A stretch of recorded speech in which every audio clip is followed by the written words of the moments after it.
इस एपिसोड को रिकॉर्ड करते वक्त दिल्ली के जंतर मंतर में 59 साल के सोनम वांगचुक अपनी भूख हड़ताल के 19वें दिन पर हैं। बीते दिनों में उनका वजन 9 किलोग्राम से ज्यादा कम हो चुका है। डॉक्टर्स का कहना है कि अगले कुछ दिनों में अगर हंगर स्ट्राइक को तोड़ा नहीं गया तो वांगचुक की जान को खतरा है। कुछ लोगों ने अब कोर्ट में पिटीशन दाखिल कर दी है कि उन्हें फोर्स फीड कर दिया जाए ताकि उनकी जान को बचाया जा सके। वांगचुक अभी तो जिंदा हैं, लेकिन युवा भारत का जमीर और मोदी सरकार की इंसानियत शायद कब की मर चुकी है। यह हम ऐसा क्यों कह रहे हैं, हमने पिछले एपिसोड में आपको डिटेल में समझाया था। उधर वांगचुक मानने को तैयार नहीं है, टस से मस नहीं हो रहे हैं। वो कह रहे हैं कि मुझे अनशन करने दो, मुझे मत रोको। सवाल सरकार से पूछो कि वो बातचीत डायलॉग करने तक को क्यों राजी नहीं हो रहे हैं। अब यहां गांधीयन वांगचुक की भी गलती हो सकती है। शायद वो इस गलत फहमी में है कि सरकार प्रजा से डायलॉग करने में दिलचस्पी रखती है या उसके मूड में है। भाई पिछले कुछ सालों से मैंने तो ऐसा होते हुए नहीं देखा। वांगचुक और कॉकरोच जनता पार्टी की मांगे तो सबको मालूम है, और उसमें सबसे ऊपर देश के शिक्षा मंत्री धर्मेंद्र प्रधान का इस्तीफा, देश में हुए पेपर लीक्स की मॉरल रिस्पॉन्सिबिलिटी लेते हुए। अब पूरे देश की नजर मोदी सरकार पर है कि क्या वो धर्मेंद्र प्रधान को इस्तीफा देने के लिए बोलेंगे या कम से कम मंत्रिमंडल में फेरबदल करके उन्हें और कोई लॉलीपॉप पकड़ा देंगे, इस मंत्रालय से हटा देंगे, जैसा कि स्मृति ईरानी, प्रकाश जावड़ेकर, रमेश पोखरियाल के साथ हो चुका है। लेकिन अगर आप देश के एजुकेशन सिस्टम का थोड़ा सा भी अध्ययन करोगे तो आप पाओगे कि वांगचुक की जो मांगे हैं ना, बहुत ट्रिवियल है, बहुत छोटी है। आप कह सकते हो उनकी मांगे गलत हैं। धर्मेंद्र प्रधान अगर इस्तीफा कल दे भी देता है तब भी कुछ नहीं बदलने वाला है। देश के युवाओं का भविष्य या एजुकेशन सिस्टम में जो मलमूत्र जमा हो चुका है वहीं का वहीं रहेगा। अगर अगली पीढ़ी को बचाना है तो पूरा का पूरा एजुकेशन डिपार्टमेंट को ही बदलना होगा। और बाय द वे, एक दशक से यही जो एजुकेशन सिस्टम है, एजुकेशन डिपार्टमेंट है, ये पूरा का पूरा हमारे युवाओं को फेल करता आया है। एजुकेशन सिस्टम हमें फेल करता आया है एज ए नेशन। अब इससे पहले कि आप सोरोस, सीआईए, अर्बन नक्सल, टुकड़े टुकड़े खान मार्केट गैंग बोलना शुरू कर दो, मैं क्लैरिफाई कर दूं कि कांग्रेस सरकार के अंडर भी एजुकेशन सिस्टम वर्ल्ड क्लास नहीं हुआ करती थी, लेकिन मोदी सरकार के राज में हर एजुकेशन मिनिस्टर ने सिस्टम के साथ खिलवाड़ किया है, उसे बद से बदतर बना दिया है। नतीजा आपके सामने है, मुझे प्रूव करने की जरूरत नहीं है। कभी पेपर लीक की खबर आती है तो दूसरे दिन सिलेबस में फेरबदल किया जा रहा है। All of a sudden higher education से पैसा सरकार खींच रही है, यहां तक कि पेपर चेकिंग में भारी घपला चल रहा है। ये सब क्यों हो रहा है? क्योंकि मंत्रीगण बदलते रहे, पॉलिसीज बदलती रही, पॉलिटिक्स को विद्या से ज्यादा तवज्जो दिया गया। कल अगर धर्मेंद्र प्रधान चले भी जाता है तो एजुकेशन सिस्टम में जो जंग लगा है वो खत्म नहीं होने वाला है। सबसे पहले तो उसे समझना होगा, एक्नॉलेज करना होगा, इस सिस्टम की जो गैप्स हैं उसे समझकर उसे भरने की एक कोशिश शुरू करनी होगी। इसीलिए देशभक्त के आज के एपिसोड में आप वांगचुक की मांगों को सपोर्ट करो या ना करो, आपको कुछ ऐसे चौंका देने वाले फैक्ट्स को सपोर्ट जरूर करना होगा जो हमारे आने वाली पीढ़ी के लिए खतरे की घंटी बजा रहे हैं। अगर अभी भी हमने सुधार नहीं किया तो वांगचुक का तो पता नहीं, लेकिन देश का जो एजुकेशन सिस्टम है वो दम तोड़ देगा। दशकों से भारत अपने ब्रेन पावर के लिए जाना जाता है दुनिया भर में। किसी भी सरकार को इसी ब्रेन पावर को देश के और विकास के लिए इस्तेमाल करना था, लेकिन हमने तो एजुकेशन डिपार्टमेंट का ही मजाक बनाकर रख दिया है। 2014 से अभी तक भारत को 4 एजुकेशन मिनिस्टर्स मिल चुके हैं। चारों के टेन्योर को देखोगे तो आपको एक पैटर्न भी दिखेगा। स्मृति ईरानी 2014 से 2016 मोदी सरकार की पहली ह्यूमन रिसोर्सेज डेवलपमेंट मिनिस्टर। उनके टेन्योर में उनकी अपनी डिग्री को लेकर बहुत बड़ी कंट्रोवर्सी खड़ी हो जाती है। 2004 के इलेक्शन एफिडेविट में उन्होंने खुद को बीए ऑनर्स ग्रेजुएट बताया था। 2014 और 2019 के एफिडेविट में सिर्फ बीकॉम पार्ट 1 इनकंप्लीट दर्ज किया था। इस देश की शिक्षा मंत्री खुद अपनी डिग्री के बारे में अलग अलग एफिडेविट्स में अलग अलग चीजें लिखती हैं, तो ऐसी मंत्री करिकुलम, रिसर्च उसको सीरियसली कैसे ले पाएगी? देश की एजुकेशन पॉलिसी को आगे कैसे ले जा पाएगी? फिर 2016 से 2019 के बीच में प्रकाश जावड़ेकर आते हैं, रिसर्च और इनोवेशन पर फोकस करने का दावा करते हैं, लेकिन इसी पीरियड में इंडिया का R&D एक्सपेंडिचर जीडीपी का 0.7% से नीचे रहा, जबकि चाइना 2% उस समय पार कर चुका था। इसी रिसर्च का फल आज चाइना खा रहा है, दुनिया भर में अपनी ऐंठ बना रहा है अपने रिसर्च के दम पर। उसके बाद आते हैं रमेश पोखरियाल, 2019 टू 2021। इनके अंडर देश में नेशनल एजुकेशन पॉलिसी 2020 ड्राफ्ट किया गया, लेकिन इंप्लीमेंटेशन के लिए जो फंडिंग चाहिए था, यानी जीडीपी का 6%, वो कभी भी नहीं आया। पॉलिसी लार्जली अगर आप देखो तो कागज पर ही है। और फाइनली आते हैं धर्मेंद्र प्रधान, आज के हमारे हीरो, जो 2021 से लेकर अभी तक तो अपनी कुर्सी पर ही है। सबसे लंबा टेन्योर इन्हीं का रहा है, और इसी टेन्योर में दो बार, एक्चुअली 2 बार से ज्यादा ही है, नीट पेपर लीक हो गया 2024 और 2026 में। अग्निवीर जैसे प्रोटेस्ट भी हमें देखने को मिला, और देश के one of the top educators आज एंड एक्टिविस्ट सोनम वांगचुक अपनी जान की दाव लगाकर बैठे हुए हैं जंतर मंतर में, इनके इस्तीफे की मांग कर रहे हैं। 4 मंत्री, 4 अलग अलग चेहरे, लेकिन नतीजा एक ही रहा है। देश में एजुकेशन आज भी अंडर फंडेड है, फैकल्टी में आज भी वैकेंसीज है, लेकिन उन्हें भरने की जल्दी किसी को नहीं है। और हर बार जब अकाउंटेबिलिटी की कुछ वक्त आ भी जाता है, गलती से कोई सवाल पूछ लेता है, तो चुपचाप किसी और पर जिम्मेदारी डाल दी जाती है। Mid day meals, school syllabus change, 3 language formula का कंफ्यूजन, स्कूल एजुकेशन में पॉलिटिक्स किस तरीके से घुस चुका है वो हम देख रहे हैं। लेकिन हायर एजुकेशन की हालत तो और भी बदतर है। 25 साल से कम 40% ग्रेजुएट्स जो निकलते हैं, ग्रेजुएट होके भी उनके पास नौकरी नहीं है आज हमारे देश में। सिलेबस जो बाबा आदम के जमाने का है, टॉप यूनिवर्सिटीज में 56% जो फैकल्टी पोजीशंस हैं वो वेकेंट पड़ी हुई हैं। आज हमारे हायर एजुकेशन सिस्टम का कड़वा सच तो यही है कि वो पूरी तरीके से आउटडेटेड हो चुका है। इवन एमबीए की बात कर रहा हूं, 4 में से 1 एमबीए ग्रेजुएट इंडस्ट्री रेडी नहीं होता है। अब एआई के जमाने में लर्निंग सिर्फ टेक्स्ट बुक और केस स्टडीज तक सीमित रखोगे तो बिजनेस लीडर कैसे बनोगे? आज जरूरत है हैंड्स ऑन ट्रेनिंग की, प्रोडक्ट्स बिल्ड करने की, रियल प्रॉब्लम सॉल्व करने की क्षमता रखना, और एआई के साथ काम करने के जो नॉलेज है, जो स्किल है, वो रखना। इसी अप्रोच पर बना है स्केलर स्कूल ऑफ बिजनेस, जो आज के हमारे एपिसोड पार्टनर्स हैं। इनका 18 month full time management and technology programme Bengaluru में है। यहां पढ़ाने वाले सिर्फ प्रोफेसर्स नहीं हैं, वो फाउंडर्स हैं, बिजनेस हेड्स हैं, जिन्होंने $1 बिलियन कंपनीज बिल्ड की हैं, स्केल की हैं। सबसे इंटरेस्टिंग है इनका लर्निंग मॉडल। स्टूडेंट्स को सिर्फ बिजनेस पढ़ाया नहीं जाता है, उनसे बिजनेस बिल्ड करवाया जाता है। रीसेंट बैचेस ने मिलकर 20 लाख रुपए से ज्यादा का रेवेन्यू जनरेट किया है। अपने स्टार्टअप्स अनुपम मित्तल जैसे इंडस्ट्री लीडर्स को पिच किया है। इनफैक्ट अनुपम मित्तल ने एक स्टार्टअप में 50 लाख रुपए इन्वेस्ट करने की इच्छा भी दिखाई है।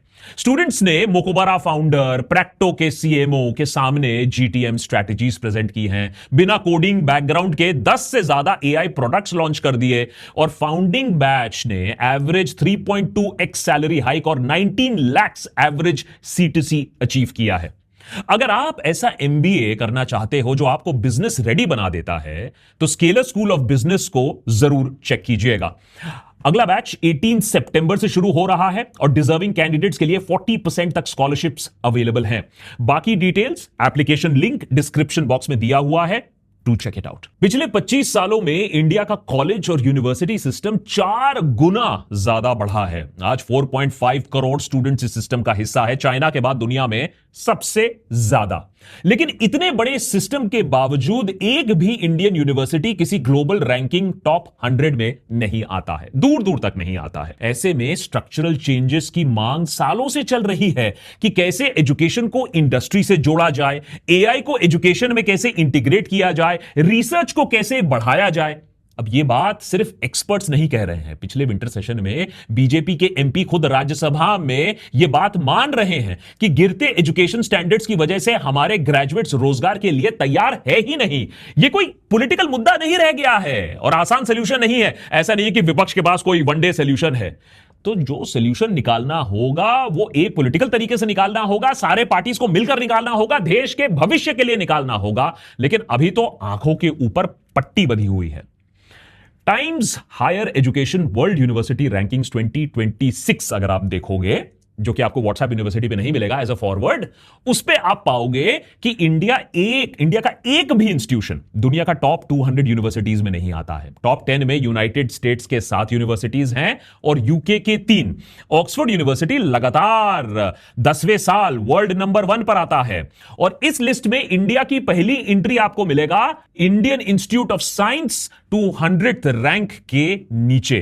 और वही QS वर्ल्ड यूनिवर्सिटी रैंकिंग्स 2026 देखें तो सिर्फ 3 इंडियन इंस्टीट्यूट्स, यूनिवर्सिटी नहीं, 3 इंडियन इंस्टीट्यूट्स टॉप 200 में आते हैं। Indian Institute of Technology Delhi 123rd position, Indian Institute of Technology Bombay 129th rank और Indian Institute of Technology Madras 180th position. अब वही चाइना ग्लोबल एजुकेशन रैंकिंग्स में तेजी से ऊपर जा रहा है। पीकिंग यूनिवर्सिटी 14th पोजीशन दुनिया भर में, सिंघवा यूनिवर्सिटी 17th पायदान पर और Fudan university 30th ranked globally. कुछ ही सालों में चाइना, जो इन रैंकिंग्स में कहीं नहीं हुआ करता था, आज भारत से मीलों दूर आगे चले गया है। कैसे? इंडिया में तो 1000 से ज्यादा यूनिवर्सिटीज मिल जाएंगे, 40,000 से ज्यादा कॉलेजेस मिल जाएंगे, लेकिन क्वालिटी एजुकेशन, रिसर्च और इनोवेशन के मामले में हम इतना पीछे क्यों हैं? इसको लेकर एजुकेशन एक्सपर्ट सालों से बताते आए हैं, वार्न करते आए हैं, लेकिन उनकी सुनने वाला कौन है? एजुकेशन पर सरकारी खर्चा जितना होना चाहिए उतना से बहुत हम दूर हैं। सोचिए, 1964 में कोठारी कमीशन का रिकमेंडेशन था एजुकेशन पर जीडीपी का 6% खर्च होना चाहिए। सोचिए अगर कोठारी कमीशन की बात तब सुन ली जाती। 2020 में नेशनल एजुकेशन पॉलिसी ने फिर से रिकमेंडेशन दिया 6% जीडीपी का एजुकेशन में खर्चा करो।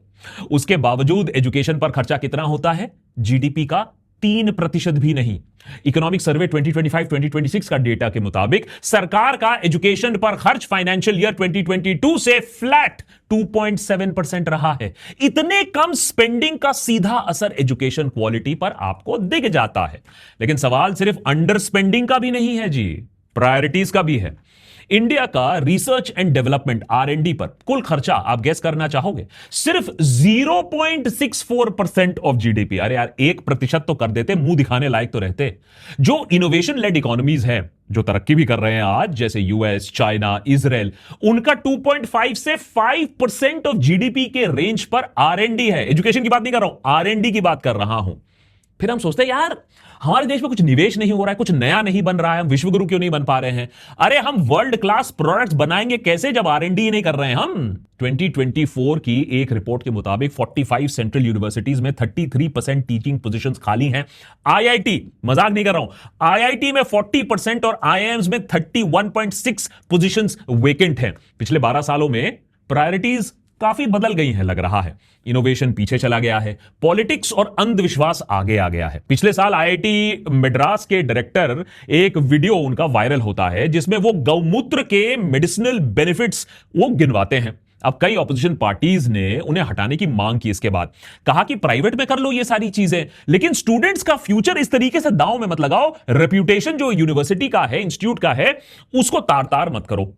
उन्हें इसके बाद हटाया तो नहीं गया, पर इस साल उन्हें सरकार ने पद्मश्री से सम्मानित जरूर किया एजुकेशन सिस्टम में योगदान देने के लिए। लेकिन ऐसा भी योगदान क्या कि कोई यहां भी, इवन गौमूत्र के फील्ड में कोई नई खोज नहीं, कोई नया पेटेंट नहीं, दुनिया को दिखाने के लिए कुछ भी नहीं। इतना कुछ बोलने के बाद उधर गलगोटिया यूनिवर्सिटी ने बोला, दुनिया को दिखाया कि भैया AI समिट में Chinese robo dog actually made in Galgotia University था। खूब बवाल मचा इसके बाद।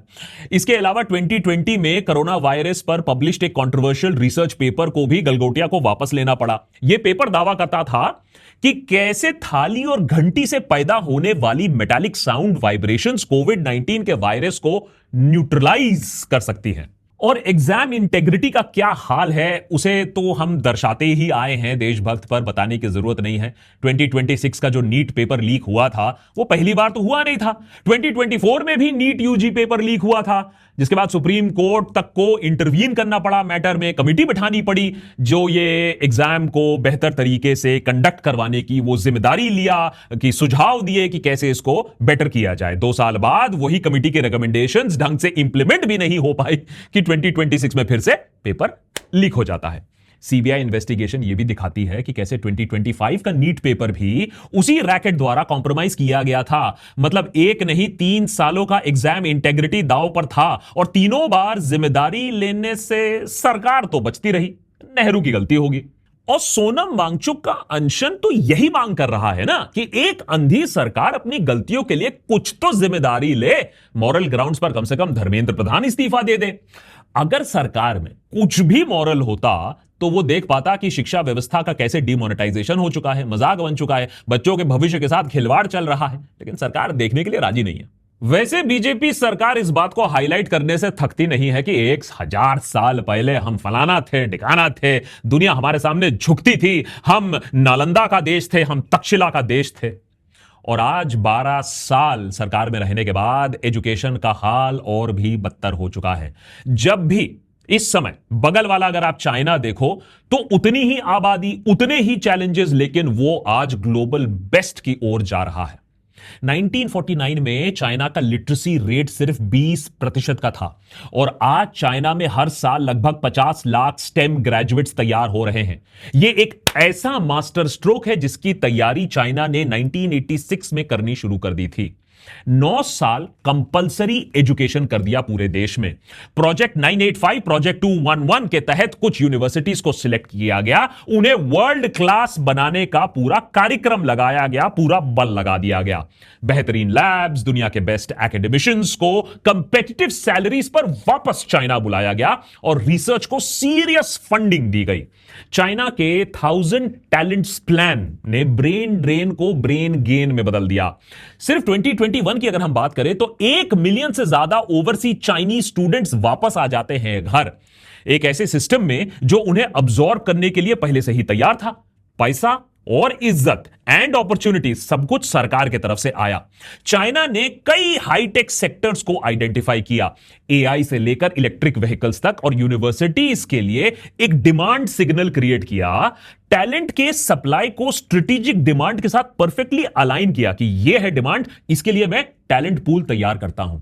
1000 टैलेंट्स प्लान की सफलता को देख भारत सरकार ने भी देर से ही सही प्राइम मिनिस्टर रिसर्च चेयर की घोषणा की।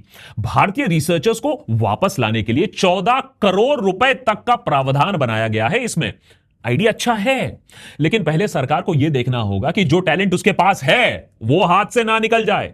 100 से ज्यादा इसरो के क्रूशल क्रिटिकल साइंटिस्ट ने नौकरी छोड़ने का फैसला कर दिया है। सरकार के लिए बहुत चिंता का विषय है। इसरो का गगनयान प्रोजेक्ट जो 10 साल पहले जाना था वो अभी भी अटका पड़ा हुआ है। उधर चाइना कई सेक्टर्स में ब्रेक थ्रू पर ब्रेक थ्रू किया जा रहा है। बैटरी टेक्नोलॉजी पर ज्यादातर साइटेड टेक्निकल पेपर्स का लगभग 65% चाइना के रिसर्चर से आता है, जबकि यूएस का, जो कि रिसर्च लीड हुआ करती थी, इस एरिया में सिर्फ 12% रह गया है उनका लीड। दुनिया के सबसे बड़े electric car battery makers CATL और BYD दोनों चाइनीज कंपनीज हैं। चाइना अब लगभग 90% क्रिटिकल टेक्नोलॉजीज में रिसर्च का वर्ल्ड लीडर बन चुका है। पिछले 1 दशक में चाइना ने रिसर्च और डेवलपमेंट पर अपना खर्च, जो इन्वेस्टमेंट जो है, लगभग 9% हर साल बढ़ाया। 2023 में गवर्नमेंट और हायर एजुकेशन के combined research and development spending के मामले में चाइना अब अमेरिका और यूरोपियन यूनियन दोनों को पीछे छोड़ चुका है। आज चाइना फिजिकल साइंसेस, केमिस्ट्री, अर्थ, एनवायरमेंटल साइंसेस में दुनिया को लीड कर रहा है और दुनिया भर में सबसे ज्यादा पेटेंट्स चाइना प्रोड्यूस कर रहा है। उधर हम क्या कर रहे हैं?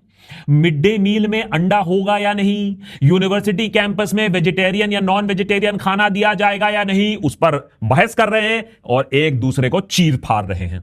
तो एजुकेशन सिस्टम बुरी तरीके से सड़ा हुआ है, हम बहुत पिछड़े हैं, इस पर कोई डिबेट नहीं है, फैक्ट्स आपको बहुत मिल जाएंगे। एक इस्तीफे में अब क्या होगा आप पूछोगे। दरअसल कॉकरोच जनता पार्टी के चार्टर में एक और बात कही गई है। उन्होंने एक 5 पॉइंट उनके डिमांड्स में यह भी लिखा गया है कि एग्जाम सिस्टम में स्ट्रक्चरल रिफॉर्म्स आपको करना होगा। यह एक पॉजिटिव स्टेप है, लेकिन द प्रॉब्लम इज डीपर, क्योंकि अगर आप पिछले 12 साल का पैटर्न देखोगे, स्मृति ईरानी से लेकर धर्मेंद्र प्रधान तक, तो एक चीज सामने आती है। एक मिनिस्टर के निकम्मेपन का यह इशू नहीं है, एक स्ट्रक्चरल डिजाइन फ्लॉ है। चेहरे बदलते रहेंगे, दुर्घटना घटती रहेगी देश के साथ। एजुकेशन बजट कभी भी 6% के टारगेट के आसपास तो नहीं पहुंची, चाहे वो ईरानी का वक्त हो या प्रधान का वक्त हो। फैकल्टी वैकेंसीज तब भी नहीं भरी गई थी, अब भी नहीं भरी जा रही है।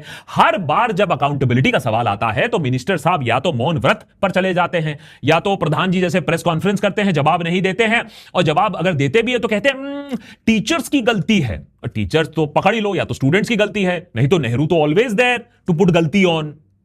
और एग्जाम इंटेग्रिटी, उसको सरकार कैसे डिफेंड करेगी? 7 सालों में 60 से ज्यादा पेपर लीक के बारे में तो हमें पता है और सरकार को पछतावा तक नहीं हो रहा है। तो सिर्फ धर्मेंद्र प्रधान के इस्तीफे मांगने से कुछ होगा नहीं, वो बीमारी का इलाज नहीं है। अगले मिनिस्टर के साथ फिर से वही कांड होगा, अंडर फंडेड मिनिस्ट्री होगी, अंडर स्टाफ मिनिस्ट्री होगी, अनअकाउंटेबल सिस्टम होगा, और फिर आप देखोगे 2-3 साल बाद एक और नया वांगचुक किसी और नए जंतर मंतर पर बैठा मिलेगा भूख हड़ताल करते हुए। लेकिन दुख की बात यह है कि इतना सब कुछ फैक्ट्स होते हुए भी इस प्रोटेस्ट को पॉलिटिसाइज करने की कोशिश हो रही है, फंडेड बोलने की कोशिश हो रही है, डिसक्रेडिट करने की कोशिश हो रही है। वांगचुक अपने लिए तो बैठे नहीं हैं, स्टूडेंट्स के लिए बैठे हैं, अगले जनरेशन के लिए बैठे हैं। चलिए छोड़िए, आपको सोनम वांगचुक की शक्ल पसंद नहीं है, आपको कॉकरोच जनता पार्टी पसंद नहीं है, कोई बात नहीं, आप उसको रिजेक्ट कर दो। लेकिन मेरी आपसे यह रिक्वेस्ट है कि कम से कम देश के एजुकेशन सिस्टम के बारे में जानो, पढ़ो, समझो कि कितना ज्यादा हम पीछे चले गए हैं और कितनी बड़ी प्रॉब्लम हमारे सामने आने वाली, क्या बोलूं, आ चुकी है। इंडिया के पास डेमोग्राफिक एडवांटेज है, टैलेंट है, डायस्पोरा है, एंटरप्रेन्योरल एनर्जी कूट कूट कर भरी है। बस जो नहीं है वो ये है कि सरकार के पास ना क्लैरिटी है, ना कोई स्ट्रेटेजी है। सरकार के पास देखिए समय भी नहीं है, बैंडविड्थ भी नहीं है, अस वर्सेस देम करना है, 80-20 करना है, ऑपरेशन लोटस करना है। कहां ये सब एजुकेशन में टाइम लगाएंगे। इंडिया हर साल लगभग 25 लाख स्टेम ग्रेजुएट्स तैयार तो कर रहा है, टैलेंट है, लेकिन बाकी का क्या होगा। रिसर्च फंडिंग कहां है, बिल्कुल नहीं है। एक मजबूत इकोसिस्टम है, नहीं है। मैन्युफैक्चरिंग कैपेबिलिटीज है, वो भी नहीं है। इस बदलाव के लिए इंडिया को सबसे पहले क्रॉनिक अंडर फंडिंग का प्रॉब्लम, उस पर ध्यान देना होगा। एनईपी 2020 और कोठारी कमीशन बार बार सुझाव दे चुके हैं, टाइम बाउंड प्लान बनाओ, एजुकेशन की एलोकेशन 6% ऑफ जीडीपी करो, ताबड़तोड़ पैसा लगाओ एजुकेशन में, युवा अपने आप फिर काम करने के लिए सक्षम हो जाएगा। इसके लिए सरकारी मंत्रियों को, बाबू टाइप लोगों को अगर भूखे पेट सोना पड़े, सरकारी को ऑस्टेरिटी मेजर्स लेने पड़े तो भैया लो, लेकिन युवा के फ्यूचर के साथ आप नहीं खेल सकते हो। हमको ना एजुकेशन को ना एक सीरियस पॉलिटिकल प्रायोरिटी बनाना पड़ेगा, जैसे चाइना ने 2008 से पहले ही बना दिया था। चाइना जैसा वन पार्टी स्टेट तो हम बनना चाहते हैं, सरकार बनाना चाहती है, तो चाइना के एजुकेशन पॉलिसी से भी भैया कुछ अच्छा भी सीख लो। हमने अपनी जो रिसर्च एंड डेवलपमेंट स्पेंडिंग है उसे 0.64 से उठाकर कई गुना ज्यादा बढ़ाना है। ये बात मुश्किल है, क्योंकि एकेडमिक इंस्टीट्यूशंस को डीपोलिटिसाइज करना, ताकि एजुकेशन फील्ड में आइडियोलॉजिकल बैटल ग्राउंड ना बन जाए, ये सरकार के लिए मुश्किल होगा, मैं जानता हूं। रिसर्च प्रोपेगेंडा का टूल ना बन जाए, ये कैसे सरकार अलाउ कर सकती है। ब्रेन ड्रेन को ब्रेन गेन कैसे बना सकते हो, कैसे लुक्रेटिव ऑफर दे सकते हो कि 5-10 साल तक के लिए अगर आपने कुछ आविष्कार किया है तो टैक्स ब्रेक मिल जाएगा, सीड फंडिंग मिल जाएगा, फास्ट ट्रैक ग्रांट मिल जाएगा। बहुत कुछ करना बाकी है। फाइनली हमें अपनी यूनिवर्सिटीज और करिकुलम को रीडिजाइन करना होगा और प्रैक्टिकल कोर्सेज इंट्रोड्यूस करने होंगे, खासतौर पर ऐसे जो हमारे देश के इंडस्ट्रियल और एआई स्ट्रेटजी से अलाइंड हो, उसके लिए मैन पावर तैयार कर पाए। यही काम स्केलर स्कूल ऑफ बिजनेस जैसे इंस्टीट्यूशंस भी कर रहे हैं, जहां स्टूडेंट सिर्फ बिजनेस उन्हें पढ़ाया नहीं जाता है, उन्हें बिजनेस बिल्ड करवाया जाता है। अगर आप ऐसे एक एमबीए में इंटरेस्टेड हो जो आपको बिजनेस रेडी बनाएगा, then do check out the link and the details in the description box. बहुत इंटरेस्टिंग है ये चीज। Many thanks for watching. More episodes coming up. And love or hate a protest, देश के एजुकेशन सिस्टम के बारे में प्लीज थोड़ा सा और जरूर पढ़िए।